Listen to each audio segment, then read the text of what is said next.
Comencé con la propiedad y me dedico pues varias cositas. Eso,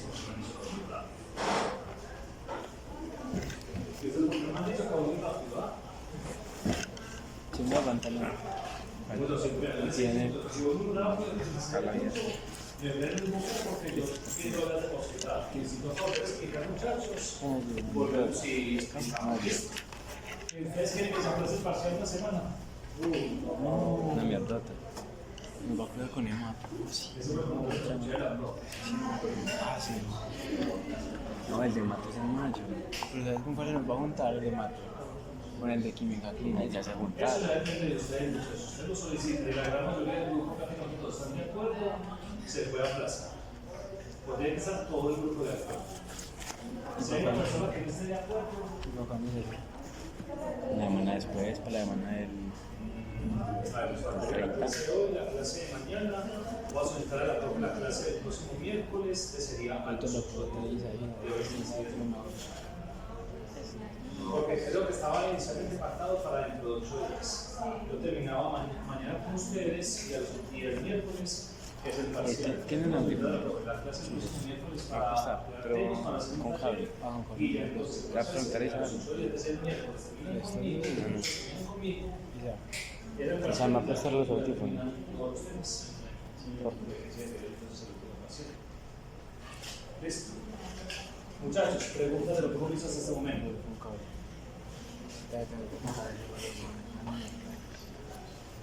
Ya, esa mierda. ¿Qué? Esa mierda. No, a ver si les gusta. Es el estilito.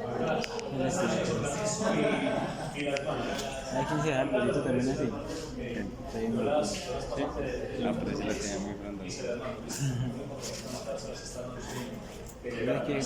Gracias. Bueno, muchachos. Déjenme el collar. ¿Qué está insinuando? Necesito que me avises cuando acabes lo de tu trabajo de grado, para que hagamos lo de forma. Yo estoy pues adelantando cositas, pero Hay que entregar el día. sí, Yo acabo eso hoy. Ah, ya. Mañana empezamos.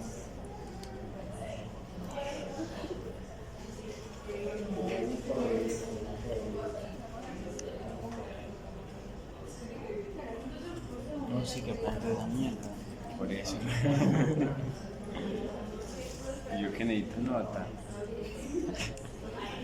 Ey, ¿qué pasó? ¿Qué? ¿Qué le gustaba el suyo? ¿Cómo? ¿Qué le gustaba? ¡Ey!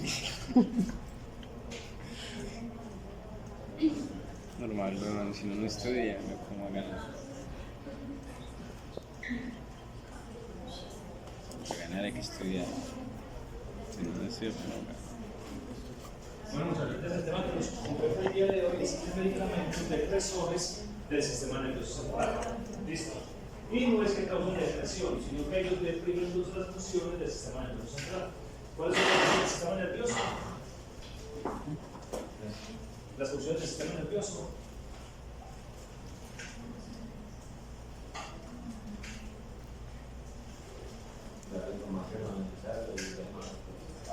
Control, integración, función motora, función visceral, función de aprendizaje, función de conocimiento, función de memoria. Este grupo de medicamentos, entonces, ¿qué haría? Deprime esas funciones. Estos medicamentos lo que hacen es que colocan a la persona muchas veces en estado de indefensión. ¿Listo? No es capaz de responder a los estímulos o no es capaz de dar una respuesta adecuada. ¿Listo?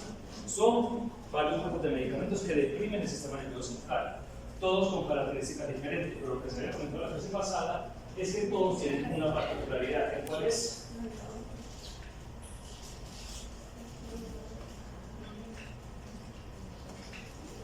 ¿Qué potencia un neurotransmisor? ¿Cuál neurotransmisor? El GABA. ¿Listo? Recuerden que el GABA es uno de los principales neurotransmisores del sistema nervioso. ¿Listo? Entonces, dentro de los medicamentos depresores tenemos algunos grupos, como son los antipsicóticos, los alcoholes y los medicamentos opioides. Todos tienen la característica entonces de que deprimen el sistema nervioso central, pero el mecanismo por el cual lo hacen es diferente entre cada uno. Pero como el efecto final es ¿cuál? La depresión del sistema nervioso. ¿Listo? Entonces vamos a comenzar con los trances hipnóticos. Pues un meme que hoy en día están de moda los memes, me pareció gracioso, que hoy en día la gente por la ansiedad, por los niveles de estrés, por los niveles pues, del ritmo del día a día, digamos que no tiene la misma capacidad de adaptación, no tiene la misma capacidad de espera que tienen las poblaciones en tiempos pasados. ¿Listo? Entonces, normalmente cuando esa capacidad de estrés, esa capacidad de adaptación uno no responde adecuadamente, es cuando hay la ansiedad. ¿Listo? Entonces la ansiedad es un trastorno mental que permanece en el tiempo. A diferencia, por ejemplo, de la ansiedad de cuando uno está ansioso porque hay mucho trabajo, porque hay mucho estudio, porque pues, por factores del día a día, las personas con ansiedad no tienen desencadenantes y esta ansiedad permanece en el tiempo. Puede que la persona esté tranquila, no tenga mucho estrés, no tenga muchas ocupaciones, pero aún así la ansiedad es permanente y es persistente. ¿Listo? Se caracteriza por qué?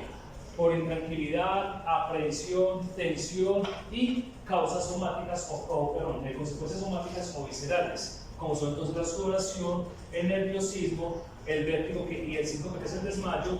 En muchas ocasiones se presenta aumento de la frecuencia cardíaca, aumento de la frecuencia respiratoria, pérdida de capacidad del sueño o insomnio, que hace que la persona se vuelva mucho más intranquila, mucho más irritable y mucho más temperamental. ¿Listo?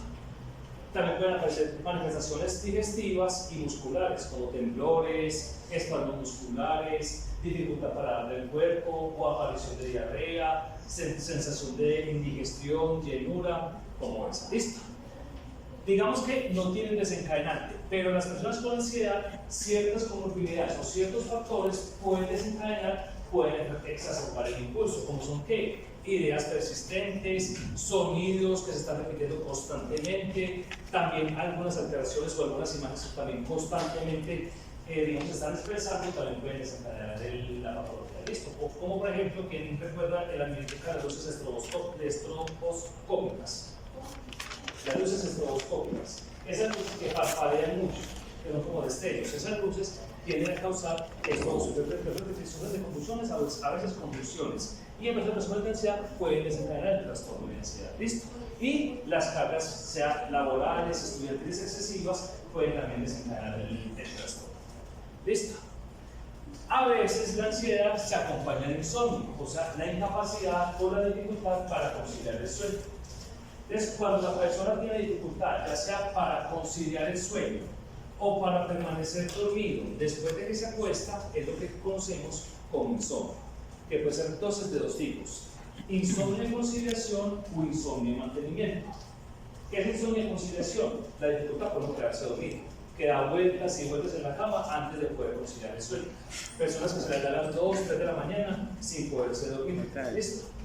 El insomnio de mantenimiento, por su parte, es que la persona consigue el sueño fácilmente, se duerme, pero se levanta en la noche. Y después de levantarse ya no es capaz de volverse a quedar dormido. Se levantan 2, 3 de la mañana y ya permanecen despiertos durante todo el día, ya no son capaces de volver a conciliar el sueño. ¿Listo? ¿Qué factores pueden desencadenar o ser predisponentes a la aparición de insomnio?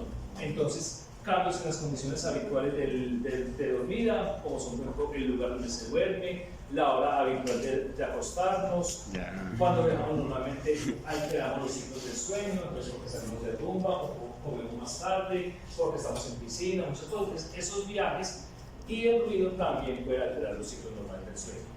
Las preocupaciones, las emociones o el dolor intenso, las personas que tienen polineuropatías, que tienen cáncer, que tienen tumores o que tienen algunas enfermedades que manifiestan un dolor excesivo, también tienen dificultades para conciliar el sueño. ¿Listo? Y personas con otros trastornos mentales, como por ejemplo las personas con depresión, con ansiedad, que abusan de sustancias o con desórdenes psiquiátricos crónicos, como por ejemplo cuáles. Ay, qué pena, es que se me seca la boca por hablar rápido. Como por ejemplo, ¿cuáles? La psicosis. En algunas psicosis hay dificultades para conciliar el sueño. El trastorno afectivo bipolar también pueden haber dificultades para conciliar el sueño. Entonces, no solamente se da por factores externos, sino que algunas comorbilidades pueden también ser condicionantes de la aparición del insomnio. ¿Listo? Por ejemplo, el abuso de sustancias. Por ejemplo, las personas que consumen normalmente estimulantes van a sufrir de insomnio, anfetaminas y cocaínas. ¿Listo? y en algunas ocasiones algunos alucinógenos. Algunas personas dicen que con la marihuana, por ejemplo, les da sueño, pero otras personas, por ejemplo, dicen que con la marihuana antes pueden permanecer mucho más tiempo, más despiertos y les ayuda a estar mucho más atentos y mucho más alerta. Entonces, digamos que cada sustancia tiene como digamos sus pros y sus contras, y también sus efectos. Causan por ejemplo como tal el insomnio, pero en algunas personas causan el espectro contrario, que es la somnolencia. Eso depende de cada organismo. Por eso yo les he dicho muchas veces que cada organismo en el mundo de los medicamentos es un universo diferente. Cada persona va a responder de manera diferente a cada medicamento, a pesar de que el mecanismo de acción de ese medicamento sea exactamente el mismo para todo el mundo. ¿Listo? Entonces, ¿qué son los medicamentos sedantes hipnóticos? Son medicamentos utilizados para tratar el trastorno de ansiedad o para tratar el insomnio crónico. ¿Listo? Les van a ayudar entonces a que la persona esté más tranquila, más estable, sedada, o que alcance un estado de hipnosis, o sea, que alcance un estado en el que se pueda dormir con facilidad.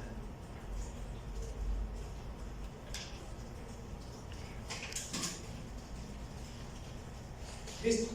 Entonces, como es un medicamento depresor, es un medicamento sedante, va a disminuir los tiempos de respuesta, va a disminuir los niveles de ansiedad, de excitación, ¿listo? De irritabilidad, de agresividad. Por ejemplo, estos medicamentos son ideales, por ejemplo, en personas psiquiátricas. En las personas de los sanatorios son ideales porque ayudan a que esas personas que son muy agresivas puedan estar digamos, adormecidas, sedadas y sean mucho más fácil manejadas por el personal asistencial. ¿Listo?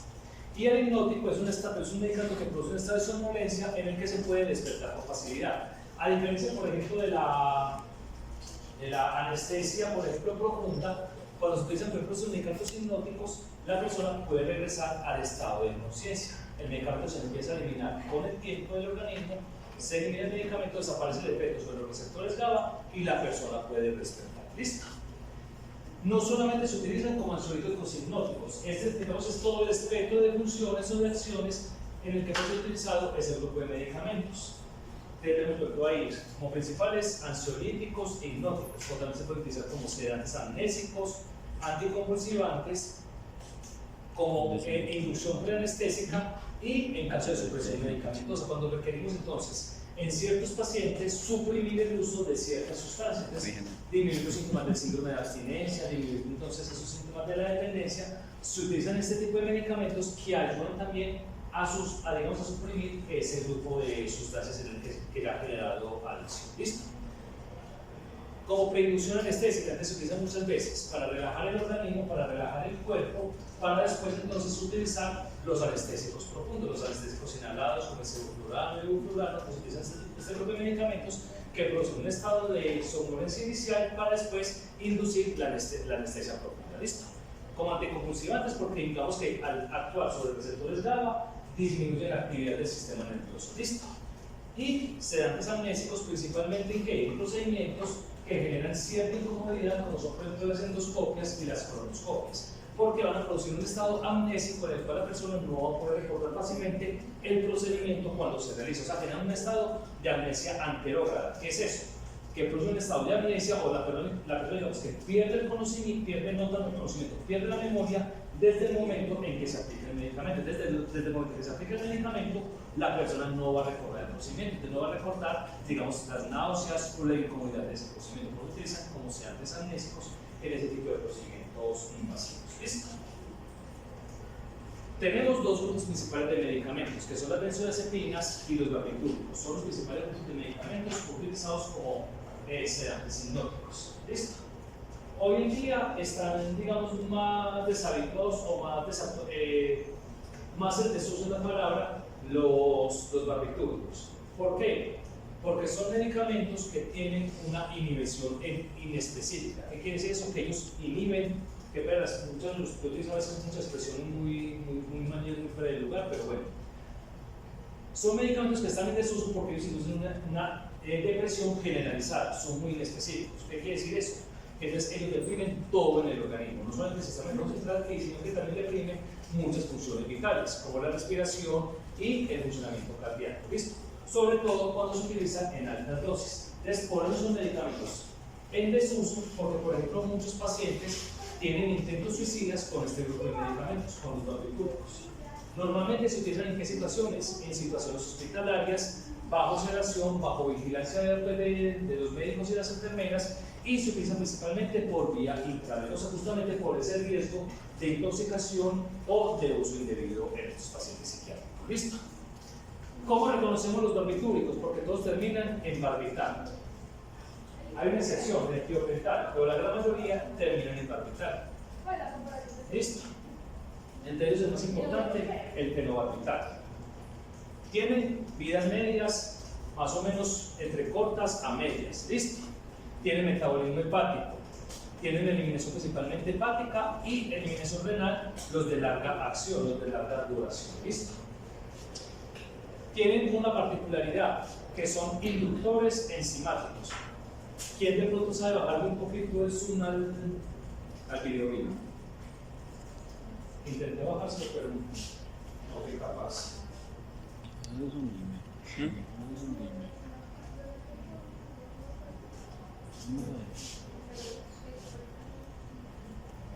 Dale. Ahí.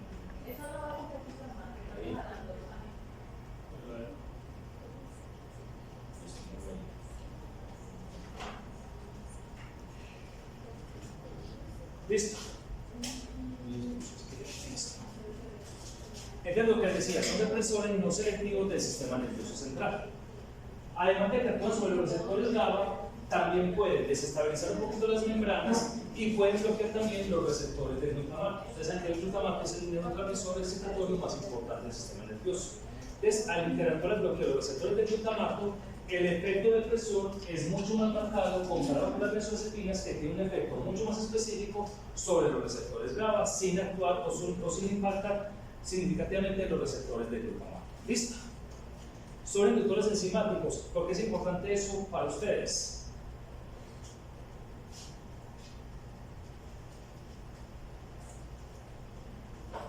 A nivel de laboratorio,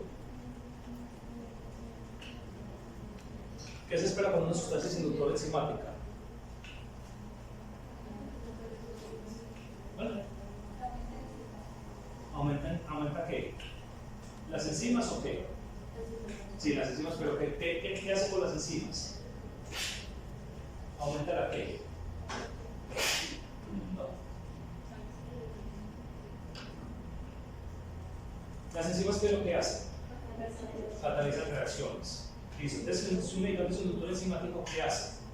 Hace que esas enzimas trabajen mucho más rápido. Las enzimas catalizan reacciones, o sea, aumentan la velocidad de reacción. Los inductores enzimáticos lo que hacen es que esas enzimas trabajen mucho más rápido. ¿Listo? Entonces, si un medicamento es inductor enzimático, ¿qué se podría esperar de las concentraciones plasmáticas de los sustratos de esas enzimas? ¿Que aumentan o que disminuyen? ¿Vale? De los productos, sí. Pues del sustrato y de los productos. Los sustratos disminuyen y los productos aumentan. Entonces, como son inductores enzimáticos, van a aumentar la velocidad de las reacciones enzimáticas y van a hacer que los sustratos de estas enzimas disminuyan su concentración en sangre. ¿Listo? Entonces, como estos medicamentos son utilizados en polifarmacia, en pacientes que son polimedicados, se espera entonces que las concentraciones de los medicamentos que sean sustratos de estas enzimas tiendan a disminuir en sangre. ¿Listo? Entonces, normalmente lo que hacen los médicos es que mandan titulaciones de estos medicamentos, de los sustratos, para establecer cómo están sus concentraciones en sangre y mirar si toca hacer ajustes de medicamentos, o sea, si toca hacer el ajuste pues adecuado para poder que el medicamento sea efectivo para ese paciente. ¿Listo? Ese problema no lo tenemos con las benzodiazepinas. Las benzodiazepinas no son inductores enzimáticos, son medicamentos más específicos y únicamente actúan sobre el receptor de GABA. Entonces, el riesgo de sobredosificación, el riesgo de toxicidad es mucho menor con las benzodiazepinas. Por eso son los medicamentos más utilizados hoy en día para tratar la ansiedad y para tratar el insomnio. ¿Listo? Las benzodiazepinas. ¿Cómo se reconocen? Porque terminan en cepam y solam.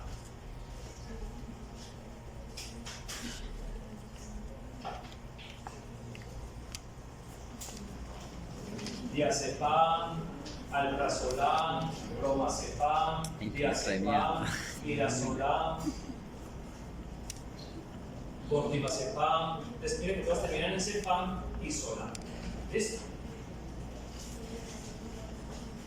Químicamente, ustedes de pronto, ¿qué alcanzan a ver en esas estructuras? Anillos, ¿qué más?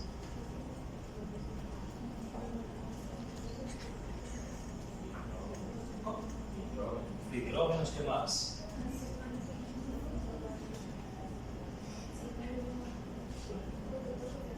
Los grupos funcionales, exacto.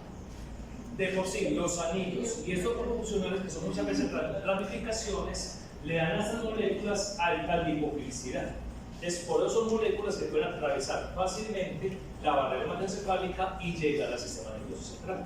Si no tuvieran estos anillos, estos nitrógenos, estos dobles enlaces y estas ramificaciones, no podrían atravesar entonces la barrera hematoencefálica y no llegar al sistema nervioso central. ¿Listo? Es una dosis especiales a este grupo de medicamentos. Tienen volumen de distribución más bien bajitos, porque ellos pasan de la sangre directamente a los tejidos, donde se puede acumular. ¿Listo? Pero tienen una cosa, que tienen alta unión a proteínas. Entonces, eso evita también que se desplacen mucho a los tejidos y vayan a causar mucha toxicidad. Entonces, ellos tienen que primero separarse de las proteínas para poder llegar a los tejidos, pero tienen alta unión a proteínas. Entonces, por ejemplo, en personas que tienen hipoalbuminemia, como la albúmina de la proteína la cual se unen en estos medicamentos, no van a tener con qué unirse y ¿para dónde se van a ir? Para los tejidos. ¿Listo? Tienen metabolismo hepático y algunos de ellos, como por ejemplo el diazepam, forman metabolitos activos. O sea que ellos se analizan como fármacos y en el organismo se convierten en el fármaco activo. Y muchas veces también el metabolismo genera metabolitos que son mucho más activos que el fármaco original y que tienen vidas medias mucho más largas. Por eso estos medicamentos hay que irlos desmontando gradualmente. ¿Para qué? Para evitar los síntomas de descontinuación. Normalmente esas retiradas se puede dar en un plazo de 3 a 4 semanas. Algunos pacientes requieren mucho más semanas porque cuando se suspenden abruptamente aparecen los síntomas de descontinuación. ¿Listo? ¿Cuál es el mecanismo de acción de estos dos grupos de medicamentos? Los dos grupos van a actuar sobre el mismo receptor, el receptor GABA. ¿Listo? ¿Para qué sirve el receptor GABA? Mejor dicho, ¿qué es lo que es el receptor GABA? Eso los expliqué la clase pasada. Es un canal de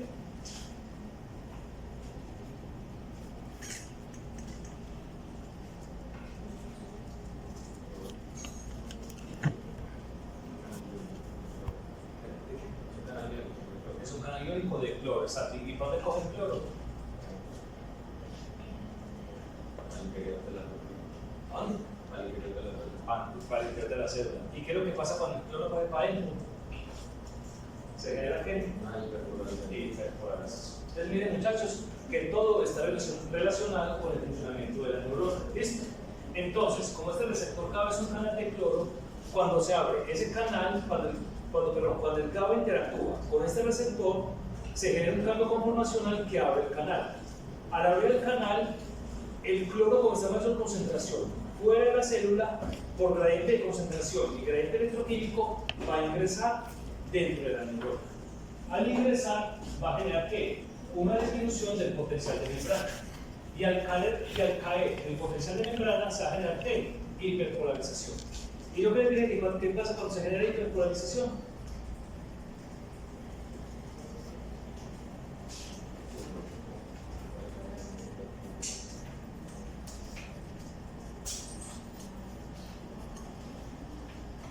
Cuando se genera hiperpolarización, recuerden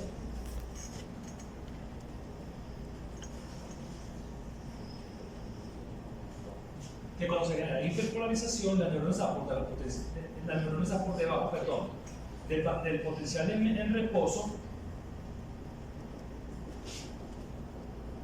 En este punto, entonces, no puede generar más despolarizaciones y por lo tanto la neurona no se puede activar. Entonces, por este mecanismo es que la neurona se vuelve, pues la neurona se deprime. No es que la neurona se vuelva crece, sino que la neurona se deprime, no puede crecer sus funciones. ¿Esto? Entonces, por este mecanismo es que estos medicamentos son depresores del sistema nervioso central, porque generan inactivación de la actividad neuronal. ¿Listo? Simplemente por un flujo de iones cloro al interior de la neurona que genera una hiperpolarización. ¿Listo?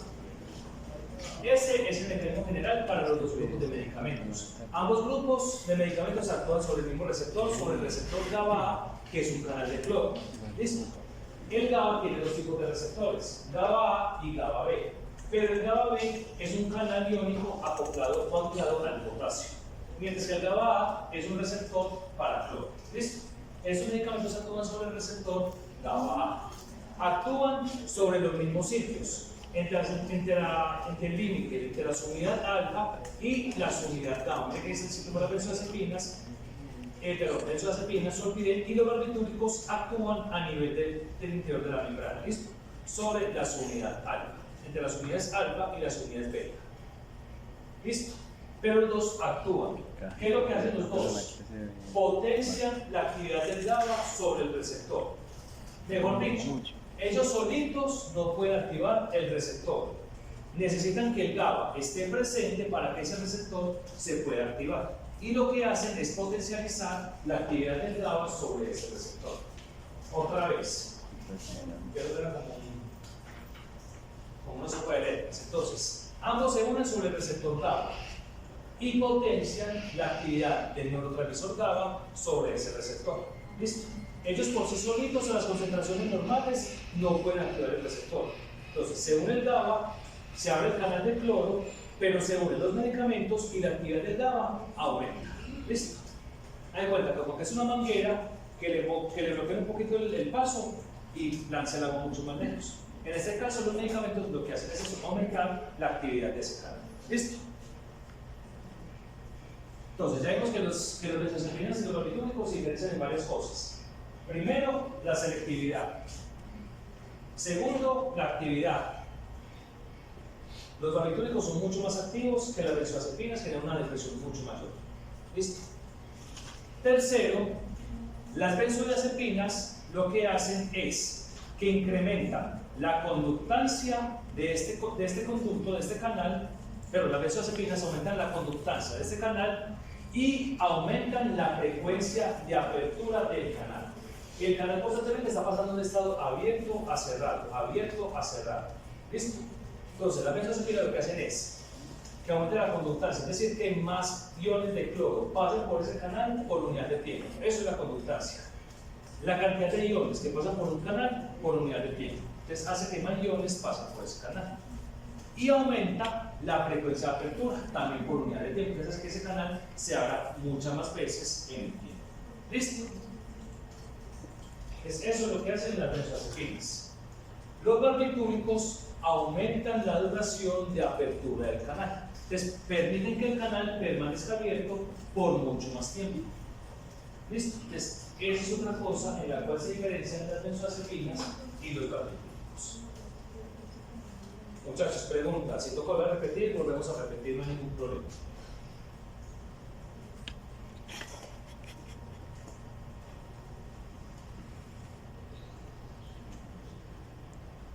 Entonces, benzodiazepinas aumentan ¿qué? Conductancia ahí y la frecuencia de apertura. Y los barbitúricos, la duración de apertura del canal. ¿Listo?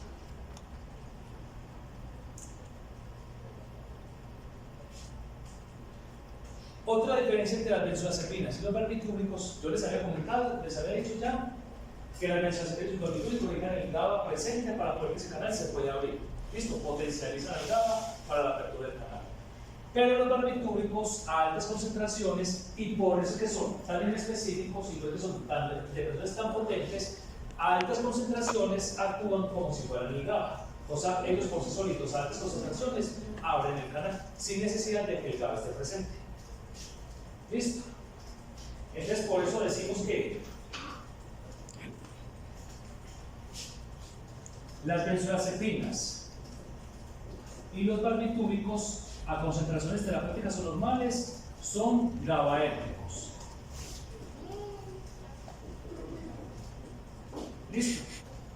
GABAérgicos porque potencia la actividad del GABA, necesitan que el GABA esté presente para que puedan actuar. Mientras que los barbitúricos a altas concentraciones son GABA-miméticos.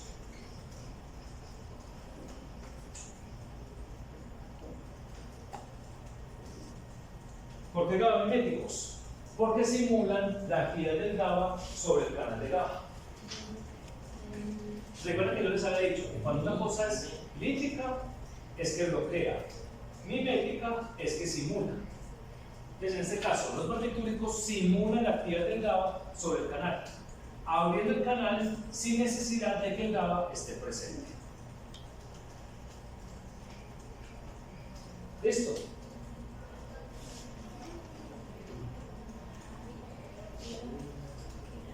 ¿Cuáles son algunas reacciones adversas de este grupo de medicamentos? Las que están relacionadas con depresión. ¿Listo? Entonces, amnesia enterógrada, ya les comenté lo que es eso. Que es útil, por ejemplo, en esos procedimientos invasivos donde se sugiere, donde se necesita que el paciente no recuerde el procedimiento. ¿Listo?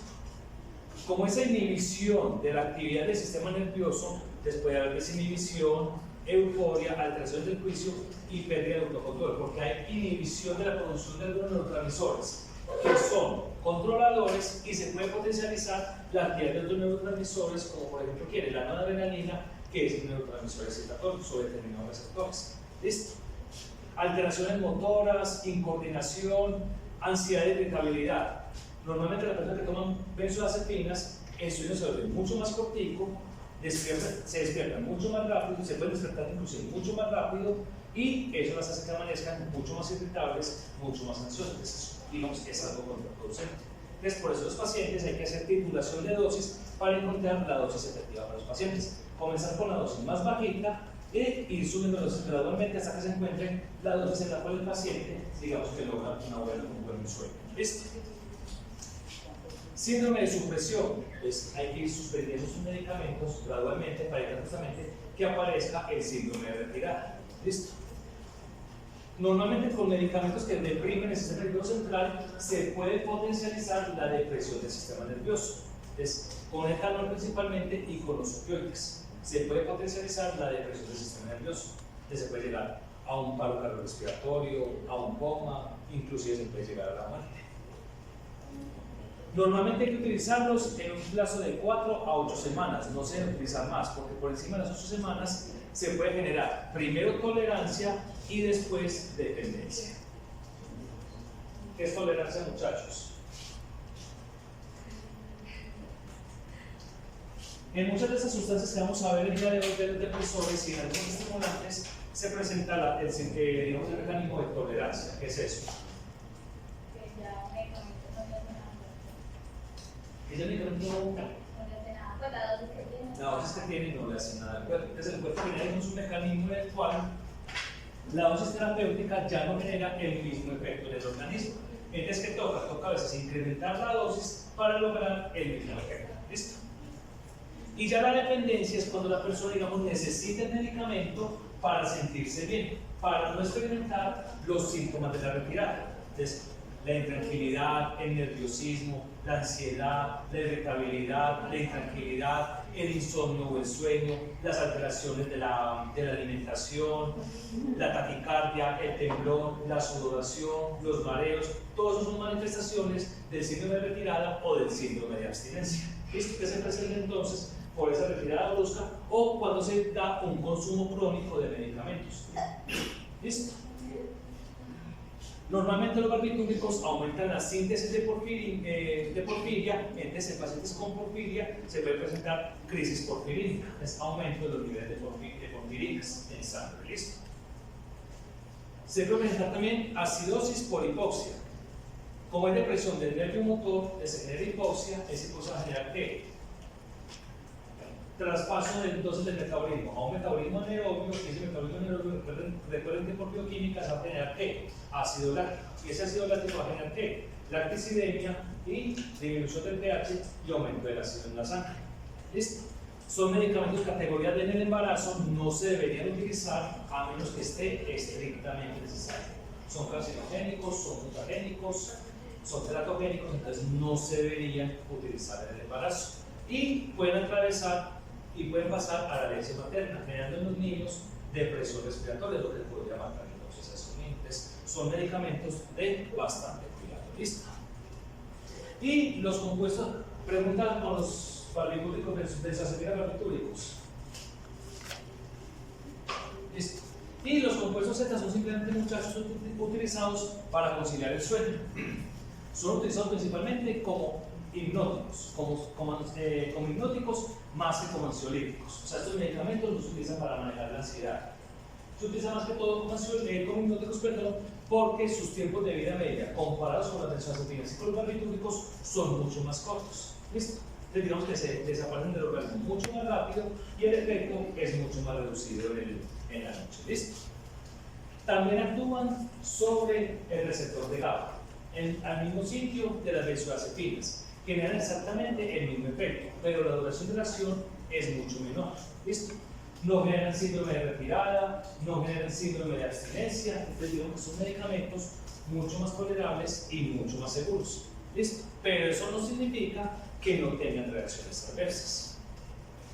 ¿Qué pueden generar entonces? Todo esto que vemos aquí, que está relacionado entonces con dificultades para conciliar el sueño y con alteraciones en el sistema nervioso central. Estos medicamentos van a generar esas alteraciones en el sistema nervioso central. Depresión, vértigo, ansiedad, euforia, agitación, sueños anormales y, en menor medida, síndrome de abstinencia. Pues en muy pocos pacientes se puede presentar un síndrome de abstinencia producto del uso de los compuestos Z. ¿Por qué llaman compuestos Z? Porque comienzan con Z o tienen una Z pues en su nombre. Solpidem, sopiclona, esopiclona. Digamos que es una forma de identificarlos fácilmente.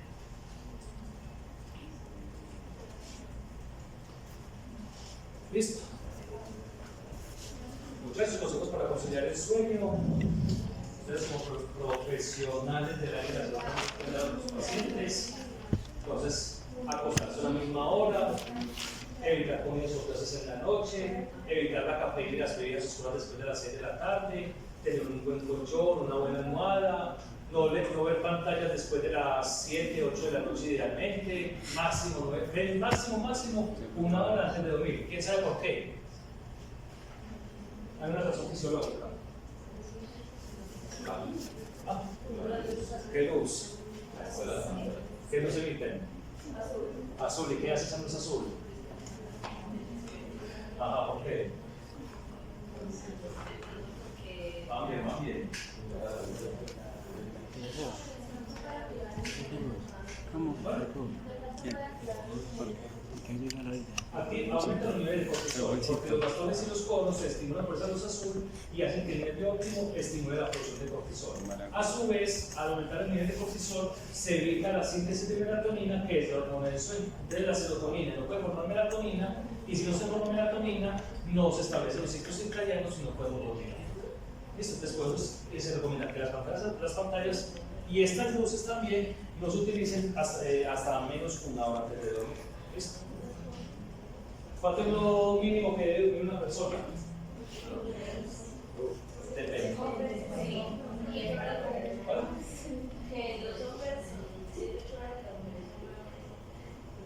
Pues eso según las últimas las días anteriores. Ya las últimas días depende, pero hay personas que con 5 horas de sueño es suficiente. Digamos que lo que recomiendan muchos internistas es que con el sueño que la persona considere suficiente para lograr un descanso reparador. Menos de 5 horas no es muy recomendable porque se aumenta el riesgo cardiovascular y el riesgo de algunas enfermedades mentales. Más de 9 horas tampoco es recomendable porque también se aumenta el riesgo de otras enfermedades. Entonces, como dicen por ahí, ni tanto que queme al santo, ni tampoco que no lo alumbre. ¿Listo? Las mujeres sí se recomienda que duerman más que los hombres por las alteraciones hormonales propias de su ciclo menstrual. Pregunten, muchachos, dudas hasta acá de los ansiolíticos hipnóticos. Bueno, otro tipo de medicamentos depresores son los alcoholes. Pero ustedes me dirán, ¿cómo así que el alcohol es depresor? Es lo que el alcohol lo pone uno papachoso, contento, hablan hasta por los codos, como se por ahí el lubricante social.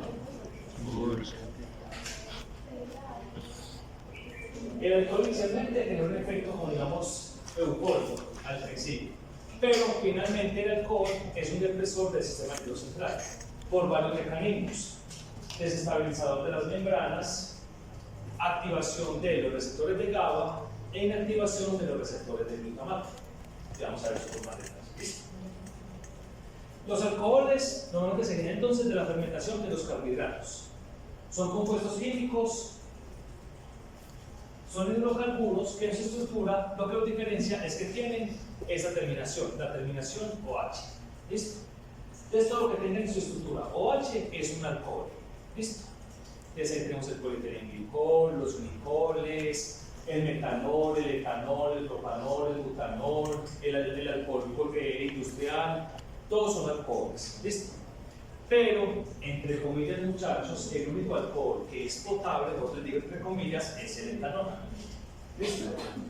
Y no significa que el ser potable sea bueno.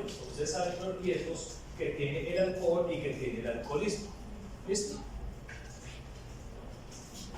Normalmente entonces viene la fermentación de los carbohidratos presentes en los azúcares, en las frutas, se fermenta por medio de levaduras, de las enzimas de las levaduras para producir entonces el alcohol. ¿Listo? ¿Y qué pasa cuando esa fermentación se deja avanzar en el tiempo? ¿Qué se produce? ¿Quién de pronto aquí ha producido alcohol en la casa o por ahí artesanalmente? ¿Qué se produce cuando se pasa el alcohol?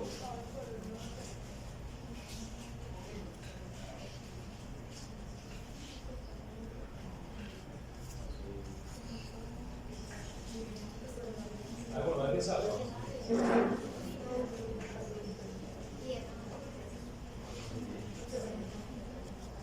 Se produce vinagre. Es cuando el alcohol se deja pasar, pasa vinagre. Por eso hay un tiempo entonces para esa fermentación y por eso tiene que ser en condiciones anaerobias para que las levaduras produzcan alcohol y no vayan a producir vinagre, que es el otro producto cuando se dan la fermentación en condiciones aerobias. ¿Listo? Bueno, anteriormente los alcoholes reemplazaban el agua. ¿Por qué se imaginan que reemplazaban el agua en la antigüedad? A nivel microbiológico. Porque era potable, pues. Porque el agua no era potable, no había técnicas de potabilización, después está contaminada con muchos microorganismos que producen ¿qué? Diarreas, que producen muchas enfermedades. ¿Listo? Por eso los alcoholes reemplazaban entonces al agua, porque los alcoholes, entre comillas, no deberían ser microorganismos patógenos, como las bacterias patógenas. Sí pueden producir algunos hongos, pero no florecen o no crecen las bacterias patógenas. ¿Listo? Por ya les dije, el único alcohol, entre comillas, que es potable es el etanol. ¿Listo? Entonces, el etanol es un líquido transparente, volátil, de sabor quemante y olor característico.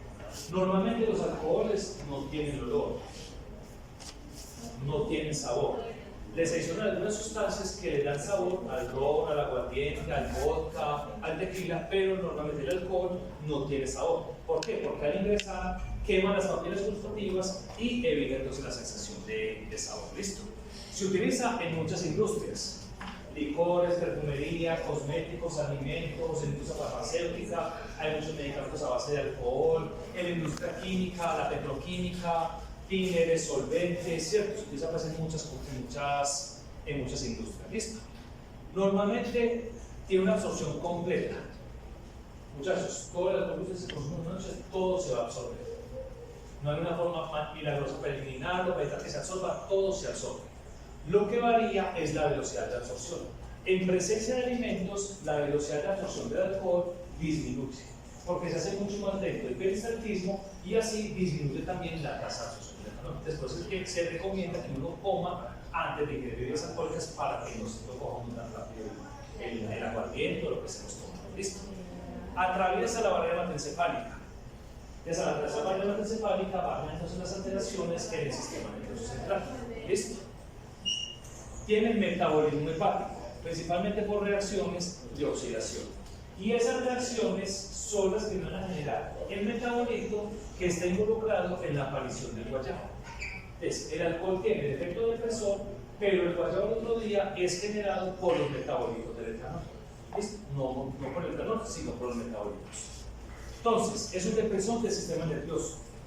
El mecanismo no está completamente dilucidado. Al ser una molécula tan pequeña, que tiene características ampotéricas, o sea, es parte liposoluble, parte hidrosoluble, él es capaz de meterse en la membrana. Al meterse en la membrana, la puede desestabilizar y al desestabilizarla, cambia o altera el intercambio iónico a través de la membrana. Y ustedes ya saben que para que una membrana se mantenga funcional, tiene que tener ¿qué? Un buen intercambio iónico. ¿Listo? Entonces, ese es uno de los posibles mecanismos por los cuales se explica la intoxicación por alcohol, es la alteración del flujo de la membrana. Otro mecanismo, alteración entonces potencialización de los receptores GABA, o sea, potencialización del GABA a través de los receptores GABA. La misma función que cumplen las benzodiazepinas y los barbitúricos, potencia la actividad del GABA. Otra función, inhibición de los receptores NMDA, que son receptores para el glutamato. Entonces, al inhibir estos receptores, ¿qué pasa?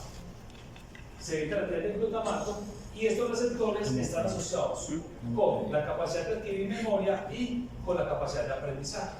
Entonces, por eso es que las personas borrachas, cuando se emborrachan, no recuerdan lo que pasó el día anterior, porque esa capacidad de manejar y de almacenar recuerdos se pierde producto de esa interacción del alcohol con estos receptores. ¿Listo? La desestabilización de las membranas, y también se cree que puede alterar algunas enzimas, porque los alcoholes pueden precipitar proteínas, las enzimas son proteínas, si están en grandes concentraciones puede estabilizar algunas de esas enzimas que son claves en señalización celular, sodio TPasa, la ciclasa y la fosfolipasa C. Entonces se cree que por algunos de estos mecanismos el alcohol es el que tiene ese efecto depresor sobre el sistema nervioso. ¿Listo? Entonces, ¿qué puede generar? Dificultades en el habla, las personas hablan así como enredadas, como estaba hablando yo ahorita, incoordinación motora, no estoy borracho, trastorno del juicio y desinhibición. Esa desinhibición porque entonces se alteran las estructuras a nivel del tálamo y hipotálamo que controlan justamente nuestro juicio del bien y del mal. ¿Listo? Entonces, mire que el alcohol altera o afecta a todos los niveles. Y esta desinhibición y prácticamente todos esos efectos se dan ya cuando tenemos un nivel alto de niveles. ¿Listo? ¿Alguien conoce aquí la legislación sobre los niveles sobre la alcoholemia? 2 grados de alcoholemia. ¿Algo en el laboratorio CESU? ¿En qué grado, a nivel de mejor dicho, en qué grado ya se considera embriaguez?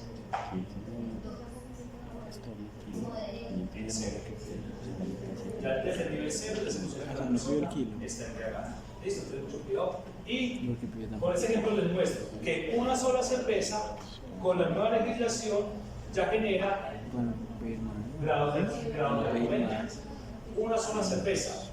Con esta formulita se puede calcular entonces el nivel de alcoholemia y una sola cerveza ya nos da grados de alcoholemia. O sea que ya nos da entonces un nivel de embriaguez cuando estamos produciendo vehículos automotores. Esto es lo que has visto pues, en el laboratorio, pero la participa pues, de la alcoholemia. ¿Listo? Esto no se los podemos en el parcial, pero para que lo conozcan pues, de cultura general. ¿Listo?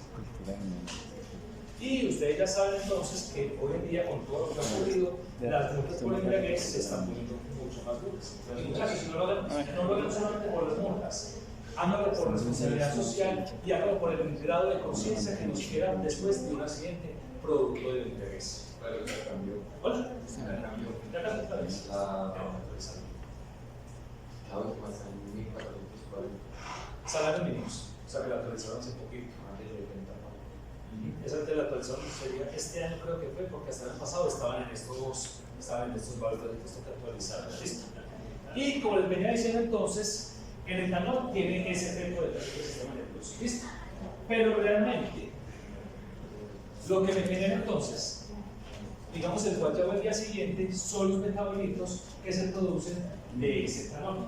¿Listo? Recuerden que el etanol se va a metabolizar a nivel enzimático, a nivel mitocondrial, por las enzimas del hígado. ¿Listo?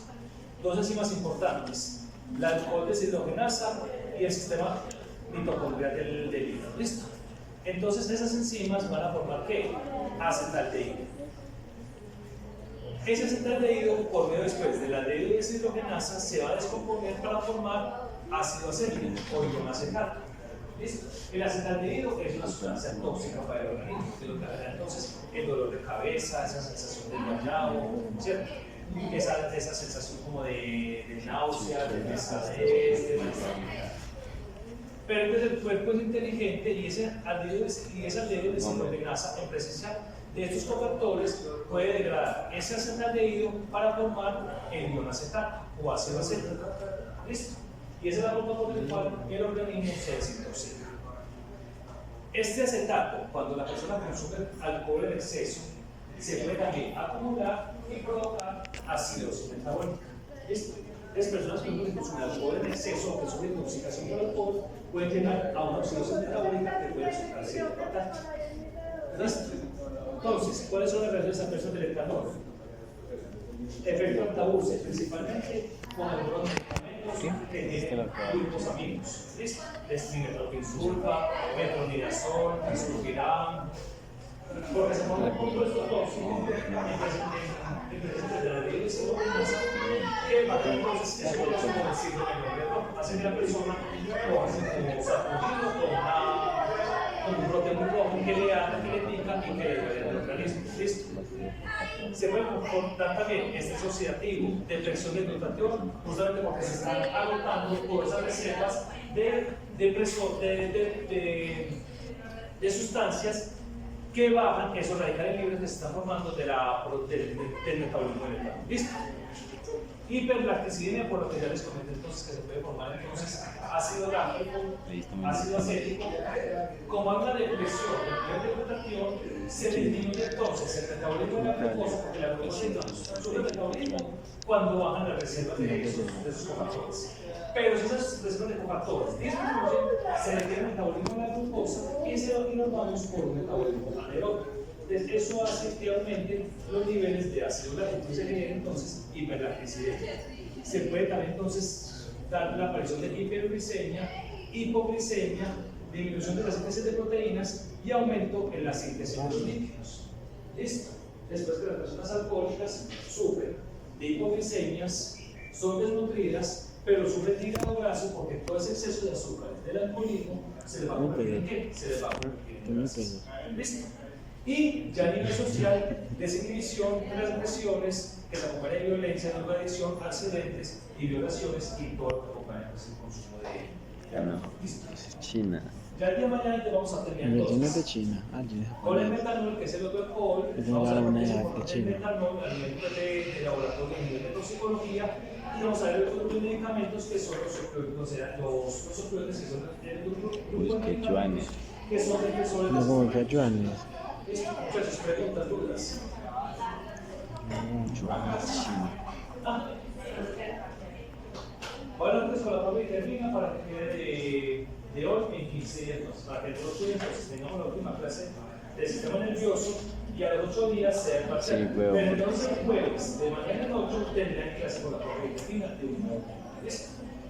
Esa es la condición por ahí. Si se aplazan parcial, el jueves tendrán clase de